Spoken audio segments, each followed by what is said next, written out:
이번에는 2015년 1월 15일 올라온 일본 국립암연구센터의 논문 자료 담관암의 치료에 대해서 말씀드리겠습니다.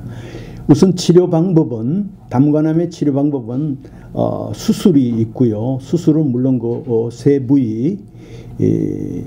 부위가 있고요. 그 다음에 항암 치료 그리고 방사선 치료 가 있고, 그 다음에는 이제 삶의 질을 중시하는 우리 완화 치료가 있고요. 다른 데 없는 그 담관암에는 권하는 그 치료가 임상 시험이 있습니다. 그만큼 이제 그 치료 방법이 제한이 되어 있으니까 환자들이 조그마한 기회라도 잡을 수 있는 그게 임상 시험에 참가하는 방법, 뭐 이렇게 5가지 치료가 있습니다. 그래서 먼저 그 수술에 대해서 말씀을 드리겠습니다. 이 담관암은 그 수술이 유일하게 그 치유가 기대가 되는 치료입니다. 그 담관암의 그 수술은 어떤 수술 방식이 어떤 정형이 있는 것이 아니라 암의 어떤 확산 정도에 맞추어서 안전하게 가능한 한 그 완치 목적으로 수술 방식을 채택을 합니다. 이 담관암의 그 수술은 수술 규모가 상당히 그 좀 커지는 것, 크다는 것, 그리고 이제 간이나 췌장 등 그 생명에 극히 중요한 장기들에 대해서 직접 그 처치가 가해지므로 수술 후에 그 합병증이라든지 수술 사망률은 다른 암의 수술보다 위험도가 아주 높은 것이 오늘의 현실입니다. 또 수술 후에 재발률도 결코 낮지 않습니다. 그래서 수술을 받기 전에는 그 수술을 하면 어떤 이점이 있고 어떤 위험이 있는지를 제대로 들어서 본인이 이해를 한 후에 그 의사의 권고에 따라서 본인이 최종 결정하는 것이 좋다고 말씀드리고 싶습니다. 그 담관암의 이제 그 암이 조금 그 잔류암이라 그러죠. 암세포가 남아 있으면 그 수술 후에 예후에 이제 큰 영향이 미치기 때문에 그 담관을 잘라낸 그 전리 단면에 대해서 수술 중에 그 신속하게 병리 진단을 한번 받아라. 이 얘기는 무슨 얘기냐 하면 그 잘라낸 면을 가지고 얼마만큼 여기에 그 반대편에 잘려지지 않은 그 전리면 이 바깥에 남아 있는 간 쪽에 그 조직을 일부 떼가지고 이게 얼마만큼 혹시라도 뭐가 남아 있는지 이런 것을 검사를 하라, 그런 이야기입니다. 그러면 이제 수술은 그 세 부위가 있다고 전편에서도 말씀드렸습니다. 이 간 문부 영역에 있는 암, 그 다음에 이 바깥쪽, 간 완전히 바깥쪽, 그걸 이제 공식적으로 원위, 먼 쪽에 있는 담관암, 그리고 간 내 담관암, 요 세 부분으로 나누어서 각 수술에 대해서 추가로 부연해서 말씀드리겠습니다. 우선 간 문부 쪽 그 담관암을 보면 이 간 문부에서 그 담관과 문맥 그리고 간 동맥이 갈라지는 아주 복잡한 구조이기 때문에 간 문부 영역에 생긴 암의 그 수술은 아주 고도의 기술이 필요합니다. 또 이것은 완치 목적의 수술이므로 그 약간의 그 어떤 의심이 되는 이런 주변의 간이라든지 그 다음에 슬개, 즉 담낭, 그리고 림프절을 거의 절제를 하고 췌장도 함께 절제하는 수가 있습니다. 그러니까 아주 수술이 복합 수술이 되는 거죠. 이런 그 복합 수술에 의해서 그 조직이라든지 이 장기가 잘려 나가면 담관이나 그 십이지장을 통해 있던 통하고 있던 길들을 다시 좀 잘라냈으니까 이걸 뭐 길을 만들고 혹은 또 뭐 잘라낸 부분을 봉합하고 뭐 이 필요한 부분은 재건하는 이런 수술을 해야 되기 때문에 수술 자체가 굉장히 이제 복잡해지는 거죠. 그래서 이 넓은 범위로 간을 절제하는 경우에는 수술 전에 문맥 색전술을 해서 남은 간의 크기를 좀 키워서 간 부전을 방지하기도 합니다. 두 번째로는 이제 간 바깥에 있는 원위 담간암 수술인데요. 이 원위 담간에 생긴 암은 담관이 이제 췌장과 통하고 있고 궁극적으로는 이제 십이지장 쪽으로 들어가지요. 그래서 이 췌장과 통하고 있기 때문에 이 췌장으로 퍼지기 쉬운 그런 성질을 갖고 있습니다. 그래서 이 십이지장과 요게 접하고 있는 쪽에 췌장, 그것이 이제 췌장이 제일 끝이니까 췌장의 머리라고 하죠.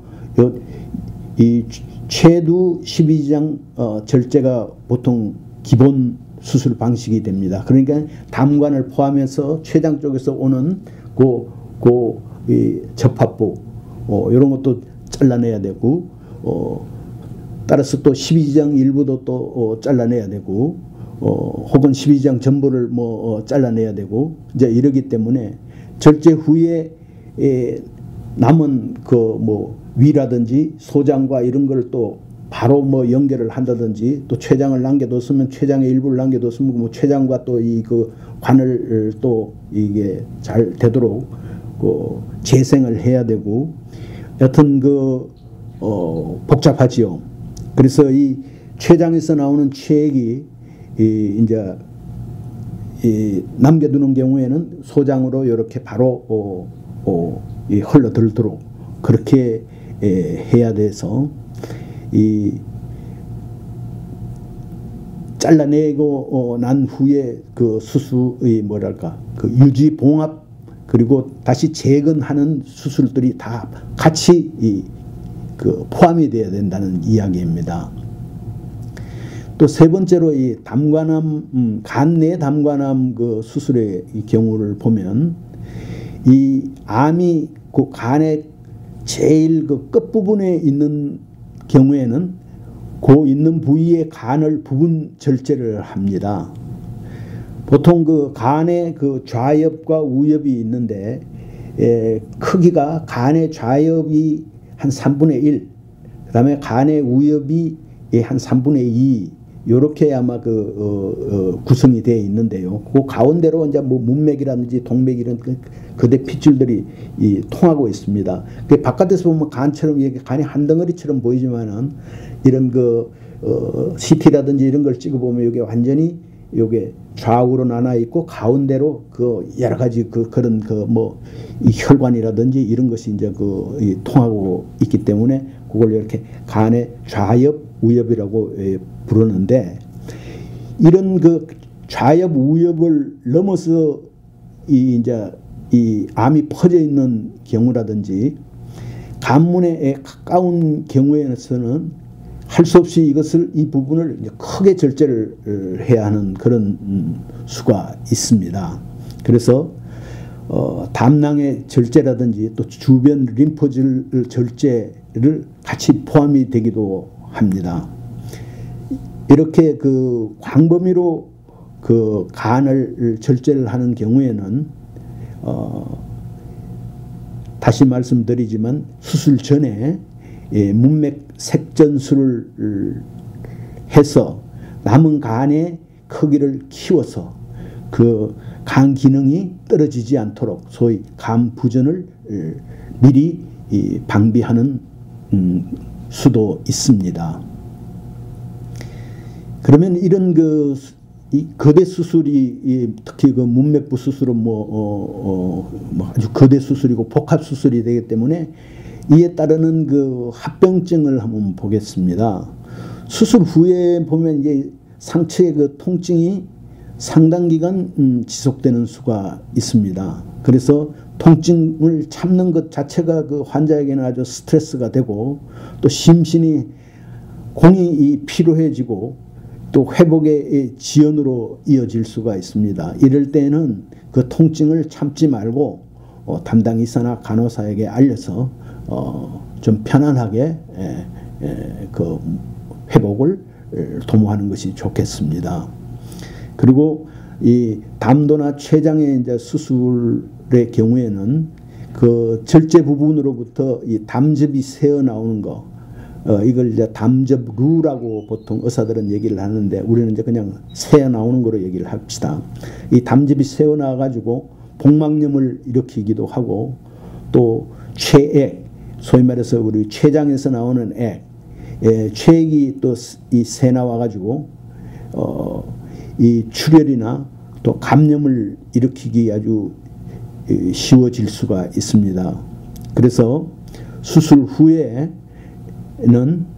잠시 동안 그 체내에 고인 담즙이라든지 또 췌액이라든지 또 혈액 등을 이 몸 밖으로 이 배출하기 위해서 그 배 드레인을 우리가 하기 때문에 이 관을 뭐 필요하면 3개, 4개를 이렇게 그 복부에 꼽아두고 이걸 뭐 코로 빼낸다든지 아니면 이 몸 바깥으로 바로 이렇게 빼가지고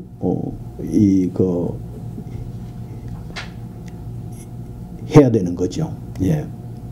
그래서 이런 그 드레인 배관이 이제 이 붙어 있는 경우에는 이게 그 잘못 뭐 사람이 움직인다든지 하면 이게 이 연결시키는 관이 빠지거나 혹은 또 그 위치가 조금 이렇게 변하지 않도록 관의 입구에 아주 고정을 잘 시키고 또 그 관에서 나오는 그 뭐 혈액이라든지 췌액이라든지 뭐 담즙이라든지 이런 것을 이제 담아두는 용기를 이 몸에 부착해서 그래서 몸을 움직이거나 걸을 수 있게 해 드립니다. 이 몸을 전혀 움직이지 않고 있으면 이 사람이 우리 척추 쪽에 그 통증이 오거든요. 이럴 때는 이제 이 간호하시는 분들이 환자의 몸을 좀 마사지를 해준다든지 또 가능한 범위 내에서 조금씩 그 몸에 자꾸 이렇게 위치를 이렇게 바꿔주는 이런 대처가 또 필요합니다.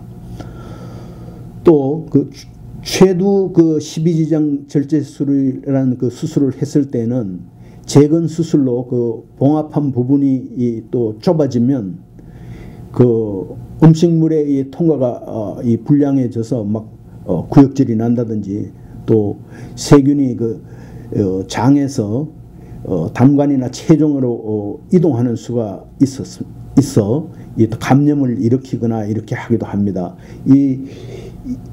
이게 전부 다 우리가 먹은 음식물들이 통과하는 데인데요. 거기에 이제 음식물에 위에서 잘 부서진 뭐 죽처럼 된 그런 음식물들이 이게 통과하는데 여기에 이제 소화를 도와주기 위해서 우리가 뭐 담즙이라든지 췌즙을 들어가는데 그 부분이 잘 이게 봉합이 잘못되면 이게 음식물 뭐 말하자면 아직 변이 되기 전 죽처럼 된 음식물들이 글로 이렇게 역류해가 들어가면 어떻게 되겠습니까? 오염이 생기고 뭐 거기서 감염이 막 될 위험이 있기 때문에 그런 점도 주의를 해야 되고